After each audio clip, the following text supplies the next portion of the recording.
এটা হচ্ছে royal Enfield Hunter 350। হ্যাঁ, জাস্ট চাবি দেওয়া নেই, নাহলে এই নিয়ে দেখা যেত ভালো মতো। জাস্ট অপশন এখানে দেখি, সেখানে রয়্যাল এনফিল্ডের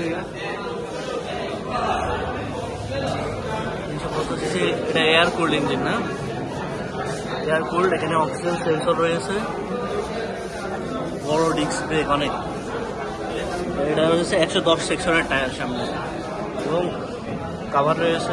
হান্টারের সামনে হচ্ছে 110/70 সেকশন টায়ার আর 17 রেডিয়াল। এখানে বড় একটা ডিস্ক ব্রেক রয়েছে, এটা যত সম্ভব 320 মিলিমিটারের ডিস্ক ব্রেক, যেটা অনেক বেশি ইয়ে। আর এটাতে ব্র্যান্ডিং করা নেই, তবে এটা হয়তো বা বাইবিরির ক্যালিপার যেটা আসলে আছে, ব্রেকিং ক্যালিপার হয়তো বা বাইবিরির হবে। আর সামনে রয়েছে বড় একটা ABS চ্যানেল।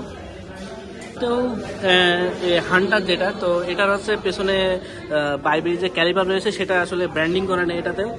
তবে এই যে এখানে ছোট একটা ব্র্যান্ডিং করা রয়েছে, হয়তো বা এটা বোঝা যাচ্ছে যে বাইবির হবে। আর পেছনেও রয়েছে সেম সাইজের বলা যায় না, তো ওই রকমই প্রায় 300 mm মতো লাগছে, কি 320 mm হতে পারে হয়তো বা। লাইট গুলো অনেক বেশি কিউট আছে, টেল লাইট গুলো এখানে অনেক বেশি কিউট আছে। এটাতে অবশ্যই হ্যাজার্ড হয়তো বা দেওয়া রয়েছে। এখানে হ্যাজার্ডের সুইচটা আসলে দেখছি না সেরকম, এটা হয়তো বা হ্যাজার্ডের সুইচ এখনো স্টার্ট করা যাচ্ছে না বলে আসলে কিছু বলা যাচ্ছে না ভালো মতো। আর এখানে সবকিছু মোটামুটি আসলে প্রিমিয়াম, এবং সব জায়গায় রয়্যাল এনফিল্ডের হচ্ছে তাদের রিমার্কস দেওয়া রয়েছে। এখানে রয়্যাল এনফিল্ড লোগো, এখানে রয়্যাল এনফিল্ড লোগো, এবং প্রত্যেকটা জায়গায় তাদের যে রয়্যাল এনফিল্ড, এবং সামনে এমনকি এখানে একটা রয়েছে, এবং এই সিটের ভিতরে রয়েছে। এরপরে লাইট, পেছনের লাইটে ধরে দেখি লাইটের এখানেও লেখা রয়েছে, হালকা বোঝা যাচ্ছে না হয়তো বা ভালো মতো। তো সব জায়গায় মূলত রয়্যাল এনফিল্ড লেখা রয়েছে। ওদেরকে ট্রেডমার্ক বেশি ইউজ করা হয়েছে, প্রত্যেকটা জায়গায় তাদের ট্রেডমার্কই ইউজ করা হয়েছে। লেয়ারেও সেম ইউজ করা হয়েছে, বড় একটা ডিস্ক।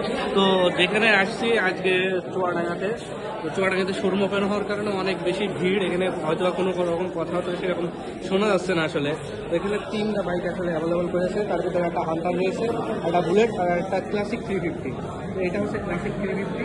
তো এর ভিতরে ইয়াং জেনারেশনদের জন্য অবশ্যই এই রয়্যাল এনফিল্ড যে হান্টার রয়েছে এটাই সবচেয়ে বেশি ভালো লাগবে আর কি।